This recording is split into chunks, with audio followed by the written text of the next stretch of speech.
Hey guys, this is P टैगर and welcome back to my channel. और आज का जो कॉमिक है उसके लिए मैं काफ़ी ज़्यादा एक्साइटेड हूँ क्योंकि ये एक बहुत ही ज़्यादा लंबे अरसे के बाद मैं कोई ऐसा कॉमिक शेयर करने जा रहा हूँ जिसका टाइटल एवेंजर्स से शुरू होता है।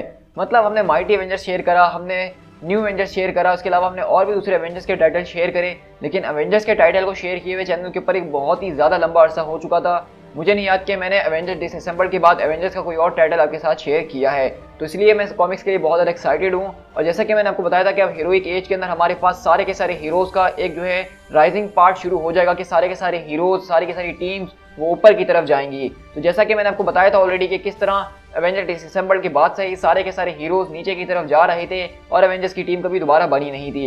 लेकिन अब जो है ब्रायन माइकल बेंडस लिखने के लिए वापसी आ चुके थे एवेंजर्स की सीरीज को, और ये सीरीज काफी ज़्यादा इंटरेस्टिंग होने वाली है। और उसका जो पहला स्टोरी आर्क होने वाला है वो कहलाएगा द नेक्स्ट एवेंजर्स, और ये स्टोरी आर्क बहुत ही ज़्यादा इंटरेस्टिंग और टाइम ट्रैवल से भरपूर है। सो गाइस, जो लोग हमारे चैनल पर फर्स्ट टाइम आ रहे हैं मैं उनको बता देना चाहता हूँ कि हम अपने चैनल के ऊपर पूरी की पूरी मार्वल यूनिवर्स की जो है एक टाइमलाइन को फॉलो करते हुए आ रहे हैं, जिसकी शुरुआत हमने 2000 से की थी और अब हम तकरीबन 2010 तक के कॉमिक्स को कवर कर चुके हैं, जिसके अंदर हमने सारे के सारे मेन स्टोरी इवेंट्स, साथ ही साथ टाई-इन्स, इश्यूज, सब कुछ जो है हमने कवर करा एक पूरी की पूरी ऑर्डर के अंदर। तो अब हम जो आज शुरू करने जा रहे हैं वो एवेंजर्स का वॉल्यूम 4 होने वाला है।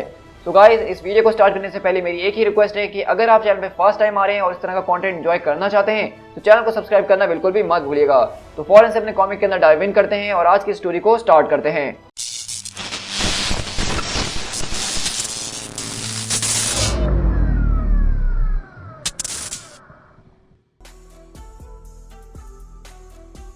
तो कहानी की शुरुआत हमारी बहुत ही इंटरेस्टिंग वे के अंदर होती है, जहां पे हम देखते हैं कि यहाँ पे इमोर्टस, जो कि एक खतरनाक किस्म का टाइम ट्रैवलिंग विलन है और कैंग का एक फ्यूचर वेरिएंट है, वो यहाँ पे बहुत बुरी हालत में बैठा हुआ है और कहता है, क्या तुम लोग जानते हो कि मैं कौन हूँ? क्या तुम्हें पता है कि तुम लोगों ने मेरे साथ क्या किया है? मैं हूँ इमोर्टस, मास्टर ऑफ टाइम। मैं वहां पे मौजूद था जब तुम पैदा हुए थे, मैं वहां पे भी मौजूद होऊंगा जब तुम मरोगे। लेकिन आज जो तुम लोग यहाँ पे कर रहे हो उसका अंजाम बहुत ही बुरा होने वाला है, और जो कोई भी अंजाम वो तुम्हारे ऊपर होगा जब तुम मरोगे तो मैं वहां खड़ा हुआ हंस रहा हूँ। Each and every one of you, मैं तुम लोग को मरते हुए देखूंगा। तुम्हें कोई आइडिया नहीं है कि तुम लोगों ने क्या करा है। लेकिन अगले पल हम देखते हैं कि वहां पे इमोर्टस के ऊपर आके एक जबरदस्त किस्म का बिजली का झटका गिरता है और वो वहां पे ठंडा हो जाता है। और इसी तरह हम देखते हैं कि वहां पे बेसिकली इमोर्टस को मारने वाले कोई और नहीं बल्कि यहाँ पे हमें एक एवेंजर्स की टीम नजर आ रही है जो कि एक बच्चों से भरपूर है, जिसके अंदर हम देख रहे हैं कि यहाँ पे कैप्टन अमेरिका जैसा एक आदमी हमें नजर आ रहा है। हम देख रहे हैं कि यहाँ पे हमें थॉर जैसी एक लड़की नजर आ रही है। क्लिंट बार्टन के जैसा एक बंदा है जिसके पास यहाँ पे जो है उसके बो एंड एरो मौजूद हैं। तो वहीं पे वो लोग कहते हैं कि ये कुछ ज्यादा ही बातें करता है। तो वहाँ पे जो कैप्टन की शील्ड पकड़ा होता है वो कहता है कि रियली, क्या तुम उसको सुन भी रहे थे? तो उसी तरह हमारे पहले स्टोरी आर्क की स्टार्ट होती है जिसको नाम दिया गया है नेक्स्ट एवेंजर्स का। अब इसी के बाद हम अपने प्रेजेंट टाइमलाइन के अंदर शिफ्ट होते हैं और अब ये वो टाइमलाइन है जहाँ पे सीरीज का इवेंट अभी भी खत्म हुआ है और सारे के सारे हीरोज दोबारा से ऊपर की तरफ जाना शुरू हो रहे हैं। और हमारी कहानी की शुरुआत कैप्टन स्टीव रॉजर्स के साथ होती है जो कि इस वक्त इस वर्ल्ड के टॉप कॉप बन चुके हैं। और वो बताते हैं कि हमारे प्रेसिडेंट ने मुझे बुलाया था और वो जानना चाहते थे, वो मुझसे पूछना चाहते थे कि इस वक्त दुनिया को किस चीज़ की ज़रूरत है। और मैंने मिस्टर प्रेसिडेंट को वही बताया कि इस वक्त इस दुनिया को सबसे ज़्यादा जिस चीज़ की ज़रूरत है वो हीरोज़ हैं, ना कि शील्ड, ना कि एजेंट्स, ना हैमर, ना उसके एजेंट्स, बल्कि एवेंजर्स की। मेरे ख्याल से पहले से कहीं ज़्यादा अब एवेंजर्स की कुछ ज़्यादा ही ज़रूरत है। लेकिन इस वक्त एवेंजर्स क्या मायने रखते हैं इस दुनिया के अंदर, ये बात बहुत ही ज़्यादा बड़ी है। ये टीम कितनी बड़ी हो सकती है और उसके अंदर कितनी टीम्स काम कर सकती हैं, ये एक बहुत ही अच्छा सवाल भी है। आखिरकार इस टीम के अंदर कौन कौन से हीरोज को होना चाहिए जो कि इस कंट्री को दोबारा से इंस्पायर कर सकें और हीरोइज्म की एक नई वेव को दोबारा से आगे फैला सकें। ये दुनिया इसका इंतजार कर रही है जानने के लिए कि एवेंजर्स की नई टीम में कौन होने वाला है। तो इसलिए इस टीम के लिए मैंने तुम सबको पिक किया है। और इसी तरह हमारे पास अगला पैनल शिफ्ट होता है जहां पे हम देखते हैं कि लिटरली बहुत ही ज्यादा फेमस कैरेक्टर्स मौजूद हैं जिसको कैप्टन ने इस पार्टी के अंदर बुला के एवेंजर्स की दावत देने का फैसला करा है। जहां पे हम देखते हैं कि War Machine, Black Widow, Spiderman, Hulkling, Wolverine, Captain America यानी कि Bucky Barnes, Thor, Tigra, Patriot, Iron Man, Luke Cage, Iron Fist, उसकी wife Jessica Jones, Mockingbird, doctor Steven Strange जो कि इस वक्त सॉर्सरर सुप्रीम नहीं है, इसके अलावा Kate Bishop, Speed, Stature, Wiccan, Vision जो कि यंग एवेंजर्स के हैं, इसके अलावा यहाँ पे spider women, Hawkeye, hang Pym और बीस्ट भी मौजूद हैं। लेकिन हम देखते हैं कि ये सारे के सारे लोग एवेंजर्स का आइडिया सुन के काफी ज्यादा खुश हैं। लेकिन यहाँ पे जो आखिरी शख्स है यानी कि वंडरमैन, वो बोलता है, क्या तुम्हारा दिमाग मुकम्मल तौर पे खराब हो चुका है स्टीव? तो उसी तरह वहाँ पे हम देखते हैं कि स्टीव रॉजर्स बोलते हैं कि साइमन, तुम वंडरमैन हो, तुम एवेंजर हो, तुम one of the greatest Avengers of all time हो। तो वहीं से साइमन बोलता है कि हाँ, मैं इस बात को जानता हूँ और इसीलिए मैं तुम्हें ये बता रहा हूँ कि तुम टीम को बना के यानी एवेंजर्स को दोबारा पुट टुगेदर करके एक बहुत ही बड़ी गलती करने वाले हो। तो स्टीव रॉजर्स बोलते हैं कि तुम इस बात को कैसे कह सकते हो? तो साइमन बोलता है क्योंकि मैं इस बात को बहुत अच्छे तरीके से जानता हूँ, तुम इन सारी की सारी चीजों को उनके बीच के अंदर खड़े होकर नहीं देख रहे थे, लेकिन मैंने अपने पॉइंट ऑफ व्यू से देखा। Super hero civil war, mutant decimation, the Skrull invasion, Norman Osborn और उसके बाद जो जो चीजें आती रही उन सब के अंदर एक चीज कॉमन थी कि उसमें एवेंजर्स की गलती थी। तो वहीं से स्टीव रॉजर्स बोलता है कि ओ साइमन, आखिरकार तुम ये कैसे कह सकते हो। तो वहीं से साइमन बोलता है कि स्टीव, तुम आखिरकार ये कैसे नहीं देख सकते हो। तो स्टीव रॉजर्स बोलते हैं कि देखो, एवेंजर्स ने रोका है, एवेंजर्स ने उन खतरों को रोका है जो कि शायद कोई और नहीं रोक सकता था। हाँ, सिविल वॉर मानता हूँ कि उसमें शायद हमारी गलती है, लेकिन वो एक डिफरेंट स्टोरी है, लेकिन इस सब के बावजूद भी हमने बहुत सारी मुश्किलों को रोका है। तो वहीं से साइमन बोलता है कि देखो, मैं इस बात को जानता था कि जब तुमने मुझे जेल से छुड़वाया तो मैं जानता था कि इसके अंदर कोई ना कोई कैच जरूर होगा। मुझे पता था कि तुम ऐसे ही कोई डिमांड करने वाले हो मेरे सामने। मैं देखो इस बात को जानता हूँ स्टीव कि तुम्हें समझ में नहीं आ रही है कि मैं तुमसे क्या कहने की कोशिश कर रहा हूँ, लेकिन मैं इस बात की उम्मीद करता हूँ कि तुम्हें जो है गॉड इस बात की पावर दे कि तुम देख सको कि एवेंजर्स को बनाना, उसको पुट टुगेदर करना वो बिल्कुल भी ठीक नहीं है। तुम्हें अपने आप को उससे आज़ाद करवाना होगा। तो मैं आपको थोड़ा सा बताता चलूं कि इससे पहले दरअसल वंडर मैन को अगर आपने देखा होगा डार्क रेन के अंदर, तो उस वक्त वो जेल के अंदर मौजूद था किसी क्राइम के इल्जाम के अंदर, लेकिन स्टीव रॉजर्स ने उसको छुड़वा लिया है। और उसके पीछे की साफ वजह ये है कि वो उसको एवेंजर्स में लाना चाहते हैं, क्योंकि साइमन विलियम यानी कि वंडर मैन एक बहुत ज्यादा पावरफुल सुपर हीरो है जिसको बहुत ज्यादा कम लोग जानते हैं। तो वहीं से साइमन बोलता है कि देखो, तुम्हें अपने आप को इससे आजाद करवाना होगा, ना कि तुम्हें इस प्रॉब्लम का पार्ट बनना है। तो वहीं से स्टीव रॉजर्स बोलते हैं कि देखो, मैं इस बात की उम्मीद करता हूँ कि तुम्हारा माइंड चेंज हो साइमन, और कभी ऐसा होगा तो तुम जानते हो कि तुम मुझसे कहाँ आके मिल सकते हो। और साइमन बोलता है कि मैं इस बात की उम्मीद करता हूँ कि तुम्हारा भी दिमाग जो है चेंज हो जाए। और इसी तरह स्टीव रॉजर्स वहाँ से चले जाते हैं। और साइमन बोलता है कि अगर तुम्हारा दिमाग चेंज नहीं हुआ तो मैं इसको तुम्हारे लिए चेंज जरूर कर दूंगा। इसी के बाद हम यहाँ से एवेंजर्स टावर के अंदर शिफ्ट होते हैं, जहाँ पे हम देखते हैं कि स्टीव रॉजर्स बताते हैं कि ऑल राइट एवेंजर्स, अब हमारे सामने एक नया एरा खड़ा है जिसको हमें फेस करने की जरूरत है। तो इसलिए एवेंजर्स की मेन टीम के अंदर मैंने तुम लोगों को पिक करा है जो कि इसका नया फेस बनने वाले हैं। ये सब तुम्हारी nobility, strength, cunning, bravery, power and responsibility, ruthlessness, selflessness, symbolism और फ्यूचर को देखने की ताकत की वजह से मैंने इस टीम के अंदर लिया है। और हम देखते हैं कि यहाँ पे जो एवेंजर्स की नई टीम बनी है उसके अंदर Thor, Spiderman, Hawkeye, Wolverine, Captain America, spider women और आयरन मैन मौजूद हैं। लेकिन वहीं से टोनी बोलता है, क्या स्टीव, मैं तुमसे 1 मिनट के लिए बात कर सकता हूँ? देखो स्टीव, मैं नहीं चाहता हूँ तुम्हारी छोटी सी टीम के अंदर शामिल होने के लिए। मैं जानता हूँ कि तुम मेरी किसी टीम में शामिल नहीं होना चाहते हो, लेकिन ये एवेंजर्स हैं, मुझे लगा कि तुम शायद ये चाहते होगे। तो स्टीव बोलता है कि देखो, इस वक्त मैं तुम्हारे और अपने बारे में बात कर रहा हूँ, क्योंकि तुम इस बात को जानते हो कि हम दोनों कभी भी एक बात पर अग्री नहीं करते हैं। तो स्टीव बोलता है कि नहीं यार, ये बात ठीक नहीं है। तो टोनी बोलता है कि देखो, तुम तो मेरी इस बात के ऊपर भी अग्री नहीं कर रहे हो। और सीधा स्पाइडर बोलता है, अच्छा तो क्या आप तुम दोबारा हॉकाई बन गए हो? तो क्लिंट बोलता है कि हाँ, मैं हॉकाई बन चुका हूँ। तो कहता है क्या मतलब ऐसे ही? तो कहता है कि और नहीं तो क्या, जब एवेंजर्स वापसी आ रहे तो मैंने सोचा कि हॉकाई भी अपने असली फॉर्म के अंदर आ जाए। तो वहीं से पीटर बोलता है कि कल तक तुम रॉनिन थे और आज तुम हॉकाई बन गए, क्या मतलब तुम चाहते हो कि मैं कोई अनाउंसमेंट करूँ सबके लिए? तो पीटर बोलता है कि अगर तुम करते तो बुरा नहीं होता। तो कहता है कि अच्छा चलो, आज से मैं हॉकाई हूँ, अब खुश हो तुम? तो पीटर बोलता है कि तुम्हारा बहुत शुक्रिया। तो इसी तरह हम देखते हैं कि यहाँ पे बेसिकली स्टीव और टोनी के बीच में थोड़ी सी बहस शुरू हो चुकी है, क्योंकि आप जानते हैं कि स्टीव और टोनी के सिविल वॉर को हुए हुए भी थोड़ा ही टाइम हुआ है और उनके बीच एक बहुत ही बड़ा डिफरेंस था। तो उसकी कहीं ना कहीं झलक हमें यहाँ पे भी नजर आ रखी है। तो इसलिए टोनी जो है वो स्टीव के साथ काम करना नहीं चाहता है। और वहीं पर हम देखते हैं कि यहाँ पे वुल्वरीन जो स्पाइडर वुमन के साथ बातें कर रहा होता है, जो कि इस बारे में श्योर नहीं है कि उसको इस टीम में होना चाहिए कि नहीं। तो वुल्वरीन बोलता है कि जब मुझे इस टीम में लिया गया था सबसे पहली बार एवेंजर्स के, तो मैं भी इस तरह ही बहुत ज़्यादा अनश्योर था, लेकिन मैंने इनके बीच रह के इनकी इज्जत को कमाया है और इनको बहुत ज़्यादा साथ दिया है, और तुम भी ठीक ऐसा ही कर सकती हो। वहीं से टोनी बोलता है कि मैं तुम्हारे इसके अलावा जो चाहो वो कर सकता हूँ। तो स्टीव बोलते हैं कि मैं चाहता हूँ कि तुम इस टीम के अंदर रहो, क्योंकि ये तुम्हारा ही घर है। तो टोनी बोलता है कि इस तरह तो हम लोग एक दूसरे को जान से मार डालेंगे। तो स्टीव बोलते हैं कि ऐसा कुछ भी नहीं होने वाला है, हम दोनों एक साथ रह सकते हैं, और वैसे भी मैं इस टीम को नहीं चलाने वाला हूँ। तो टोनी बोलता है कि अच्छा, तुम इस टीम को लीड नहीं करोगे? तो स्टीव रॉजर्स बोलते हैं कि अरे और नहीं तो क्या, मैं इस टीम को लीड कैसे कर सकता हूँ, मुझे तो पूरी कंट्री को चलाना है ना। और इसी तरह हम देखते हैं कि यहाँ पे बकी खड़ा होता है थॉर के साथ, और वो दोनों आपस में एक दूसरे से मिलने की कोशिश करते हैं। और थॉर बोलता है कि इससे पहले मैं तुमसे कभी मिला नहीं हूँ। तो वैसे टोनी बोलता है अगर तुम इस टीम को नहीं चला रहे हो तो क्या मैं इस टीम को चलाने वाला हूँ? तो स्टीव रॉजर्स बोलता है कि नहीं नहीं, मेरे पास इससे बेहतर पर्सन एक मौजूद है, और वो है मारिया हिल। और इसी तरह हम देखते हैं कि यहाँ पे मारिया हिल आती है अपनी ड्यूटी के लिए रिपोर्ट करते हुए। और इसी तरह हम देखते हैं कि बेसिकली आज से जो है मारिया हिल एवेंजर्स की टीम को लीड करेगी, उनको जो है मिशन देगी और उनको कंट्रोल करेगी। और स्टीव रॉजर्स यही बोलते हैं कि अब से तुम लोग जैसा मुझे आंसर करते हो उसी तरह मारिया हिल को आंसर करोगे, और आज से तुम्हारी पूरी की पूरी टीम की देख रेख यही करेगी। अगर कोई भी केस आएगा तो वो तुम्हें मारिया ही देगी। और जहाँ तक रही बात तुम्हारी और मेरी, तो मैं इस बारे में जानता हूँ कि हम दोनों एक दूसरे को नहीं मारेंगे। तो वहीं से मारिया हिल बोलती क्या सबके सब यही हैं? तो वहीं से स्टीव रॉजर्स बोलते कि नहीं। तो वहाँ से हम देखते हैं कि स्पाइडर वुमन पूछती है कि इसमें कौन कम है? तो वहीं से स्टीव बोलते कि मुझे लगा था कि वो जरूर आएगा। तो वहीं से हॉकाई बोलता है कि तुम किसकी बात कर रहे हो? लेकिन इतनी ही देर में देखते हैं कि हम अचानक स्पाइडरमैन का स्पाइडी सेंस वो टिंगल करना शुरू करता है, और वहां से आवाज आती है कि माइटी एवेंजर्स। मैं हूँ कैंग द कॉन्करर। मेरी बात जरा गौर से सुनना, वो लोग जो अपने आप को हीरो समझते हैं। मैं टाइम में बहुत आगे से यहाँ पे एक वार्निंग लेकर आया हूँ तुम लोगों के लिए। लेकिन इसी तरह हम देखेंगे इससे पहले यहाँ पे कैंग द कॉन्करर अपनी बात, अपनी वार्निंग को उनके साथ शेयर कर सके, अगले ही पल वहाँ पे थॉर अपने हैमर के जरिए उसको एक ब्लो मार के बिल्डिंग से बाहर फेंक देता है। और वहीं से हॉकाई बोलता है, देखो जब तुम्हारी टीम के अंदर थॉर होता है तो काम करने में ऐसे ही मजा आता है। उसी तरह हम देखते हैं कि वहाँ पे कैंग जो है वो दूसरी बिल्डिंग के ऊपर जाके क्रैश लैंड करता है बहुत बुरी तरीके से। और इसी तरह वहाँ पे सारे के सारे एवेंजर्स पहुंचते हैं और थॉर बोलता है, आज तुमने हमारे ऊपर अटैक करने का एक बहुत ही बुरा दिन चूज किया है। तो वहीं से आयरन मैन बोलता है कि हाँ यार, इस बारे में कोई मजाक नहीं है, लेकिन सच में तुम फ्यूचर में जाके देखना ऑनलाइन कि ये दिन हमारे लिए बेस्ट दिन था। लेकिन इसी तरह हम देखते हैं कि अगले पल वहाँ पे कैंग अपने पास से एक चीज़ निकालता और कहता है कि मैं बहुत अच्छे तरीके से जानता हूँ कि ये कौन सा वक्त है। तो टोनी बोलता है कि oh my God, okay everyone back down back down. तो वहीं से स्पाइडर वुमन बोलती है कि क्या मतलब, क्या आप चाहता है कि हम इसको अंडा उबाल के दें? तो पीटर बोलता है कि यार मुझे लगता है ये किसी किस्म का खतरनाक किस्म का ईविल सिली पुटी अंडा है जो कि फ्यूचर से ये लेकर आया है। लेकिन टोनी बोलता है कि ये कोई मजाक नहीं हो रहा है, आखिरकार तुम्हें ये चीज़ कहाँ से मिली, तुमने ये कहाँ से हासिल करी? तो वहीं से कैंग बोलता है कि तुम तो जानते हो कि मेरी एक बहुत ही ज़्यादा ज़बरदस्त किस्म की हॉबी है कि मैं हर एक टाइमलाइन के अंदर से ज़बरदस्त किस्म के वेपन्स को कलेक्ट करता हूँ, तो मेरे लिए इसको कलेक्ट करना वो इतना ज़्यादा मुश्किल नहीं था।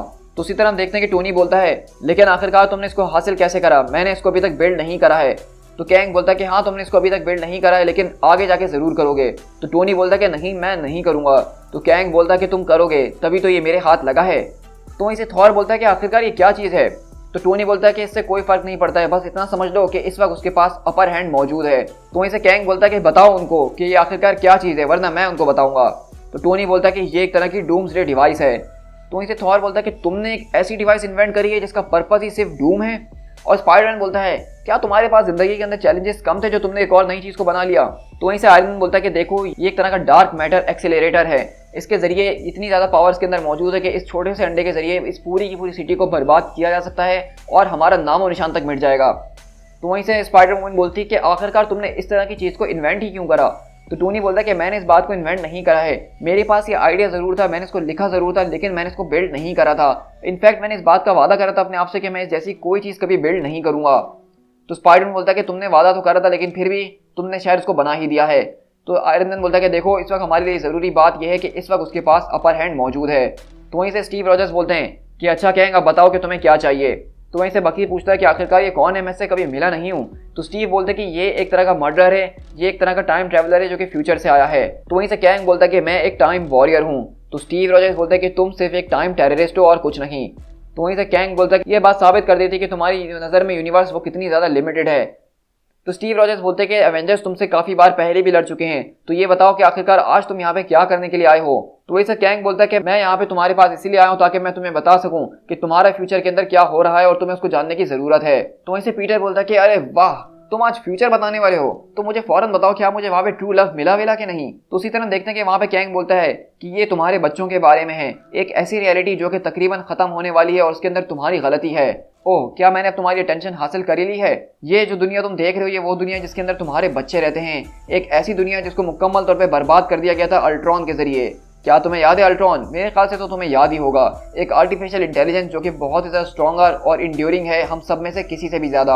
और तुम सब इस बात को सीक्रेटली जानते हो कि एक ना एक दिन अल्ट्रॉन लौट के वापसी ज़रूर आएगा, और जब वो फाइनली लौट कर आएगा तो वो इस पूरी दुनिया को डिस्ट्रॉय कर देगा। तुम्हारे बच्चे वो इस तरह की दुनिया के अंदर पले बड़े हैं जो कि बिल्कुल बर्बाद हो चुकी थी और अल्ट्रॉन उसके ऊपर राज करता था और तुम लोग उसको प्रोटेक्ट नहीं कर पाए थे।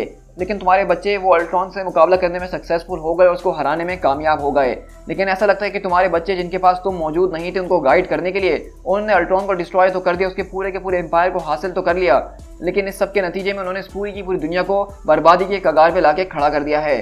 वो काफ़ी ज़्यादा जवान है, वो काफ़ी ज़्यादा पावरफुल हैं और वो इस पूरी की पूरी दुनिया के साथ इस यूनिवर्स को बर्बाद करने की कगार पे पहुंच चुके हैं। अगर उनको ये ना बताया जाए कि उनके पास जो शक्ति है उनको किस तरीके से कंट्रोल करना है, तुम्हें फ्यूचर के अंदर जाके उनको रोकना होगा ऐसा करने से। तुम्हें उनको जाके ये बताना होगा कि वो जो कर रहे हैं वो गलत है और उनको सही रास्ते पे लेके चलना होगा।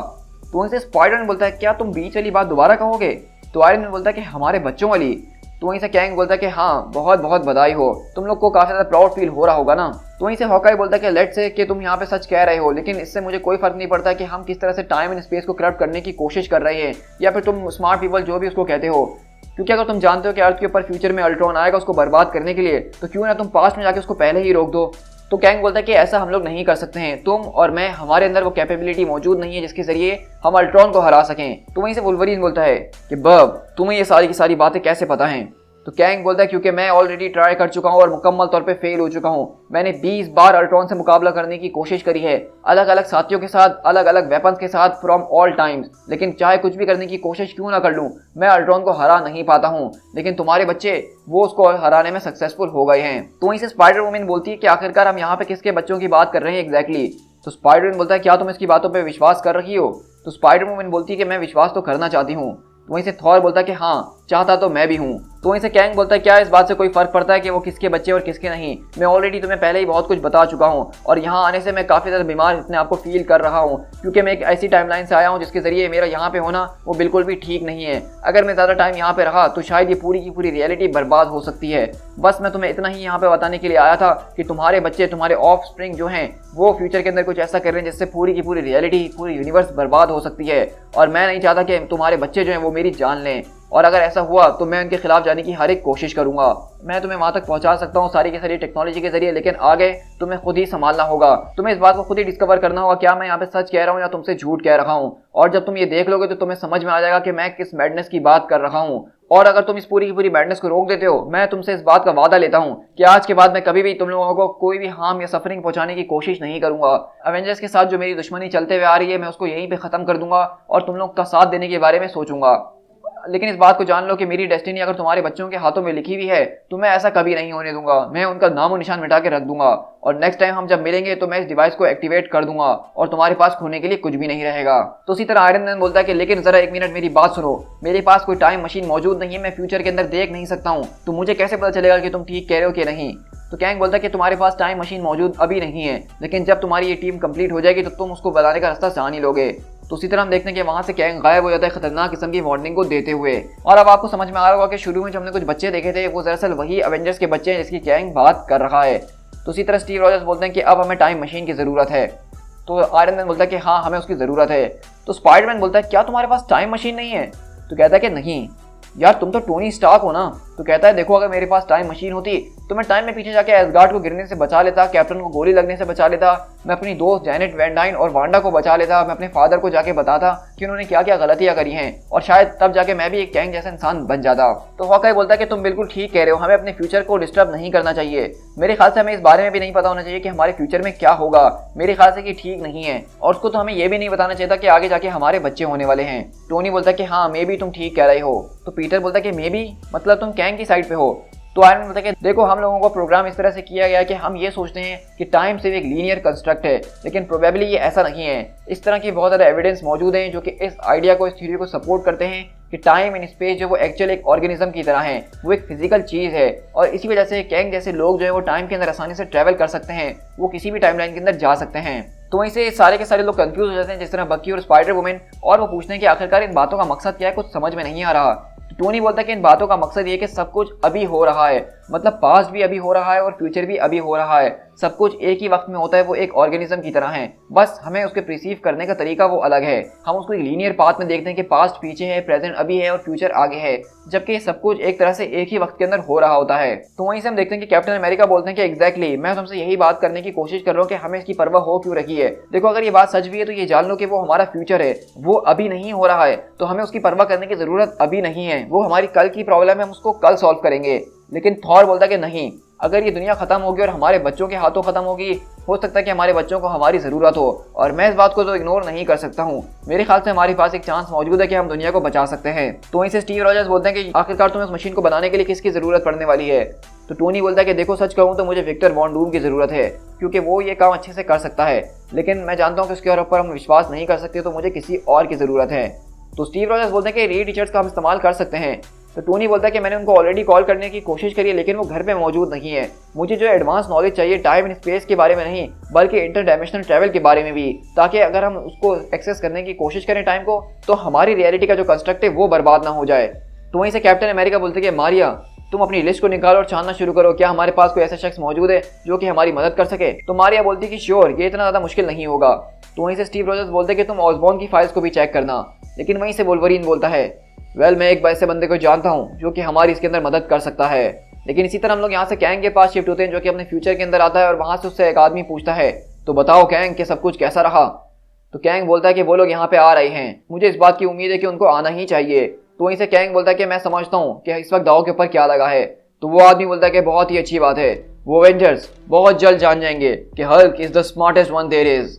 तो इसी तरह हम देख रहे हैं कि बेसिकली यहाँ पे इस फ्यूचर के अंदर कैंग जिस शख्स के लिए काम कर रहा है वो दरअसल एक फ्यूचर का हल्क है, जो कि हमें दिखने में बहुत ही ज्यादा खतरनाक नजर आ रहा है और उसके साथ यहाँ पे एक लेडी भी मौजूद है। To be continued.